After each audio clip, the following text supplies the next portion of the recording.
distinguished guests, ladies and gentlemen. First of all, I would like to thank the organizers. Of course, we have an interesting topic today, horizontal issue, which has to do with security and defense, and of course, and the geopolitical upheaval. So following Russia's war in Ukraine, of course, we are living in an era of unprecedented geopolitical instability. And what we are saying nowadays is that the only thing that is certain is uncertainty. So we are questioning the rules-based of international order. Of course, we're going to focus on the Eastern Mediterranean, which is a region that has, of course, crisis and instability in its core. But at the same time, it is, of course, a region that has this prospect to transform and achieve long-lasting stability and security by building regional and transatlantic strategic partnerships. And this is what we are doing lately. So, of course, we need a new European architecture, a European security that will enhance Euro-Atlantic collaboration. And therefore, the question is, how does Cyprus fit into this? Of course, security and defense collaboration in the Eastern Mediterranean, it is an enabler for peace, prosperity, social cohesion, and growth. So creating interconnecting partnerships between our countries, we create a regional nexus on defense collaboration. So we have established various trilateral defense cooperation mechanisms like Israel, Egypt, and Jordan, and of course, Greece is included in all of this. Not to say on top of that, that we have strong, of course, bilateral collaborations with many countries within and outside the EU, also in the Middle East and the Gulf. And of course, we have been targeting lately and we have enhanced our collaboration with the USA. A safe and secure Eastern Mediterranean contributes to a safe and secure Europe, and by extent, a safe and secure Indo-Pacific. So there is the respect of the UN's Convention of the Law of the Sea is very important and crucial and relevant to both the East Med and the Indo-Pacific as well. So have been having these challenges nowadays, especially from Turkey, that we have been seeing both in our exclusive economic zone, as well as instrumentalizing the migration issue. We have provocations both in the sea, in our national airspace, and also in the closed area of Varosha. Security and collaboration, it is an issue in the Mediterranean area. We need to have more presence, more naval presence from the EU and the US, and undoubtedly the potential of oil and gas exploration, it is something that creates, I would say, new dynamic and new prospects in the Eastern Mediterranean countries. So we are welcoming, alongside like-minded countries, which are today collaborating with, trying to create this new stabilization for the whole of the area.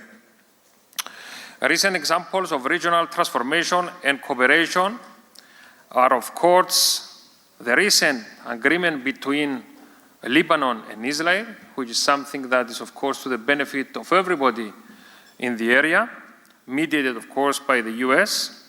The Abraham Accords and the Negev platform are additional breakthroughs that show that despite living in times of difficult times, of course, there is always room for diplomacy that can deliver tangible outcomes for the benefit of everybody.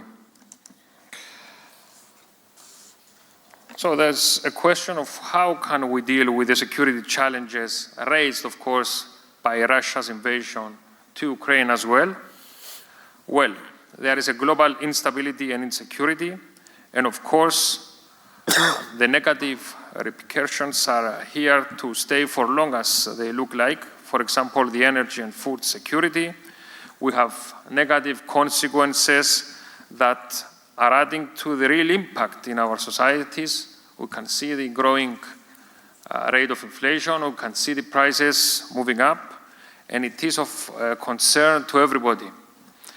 So Cyprus has condemned the Russian invasion of Ukraine, which runs contrary to the international law and of course to the UN Charter. Therefore, we have introduced restrictive measures that include, amongst other, travel bans, asset freeze of individuals, restrictions on exports of particular goods, of course flight bans, port calls, and other financial restrictions.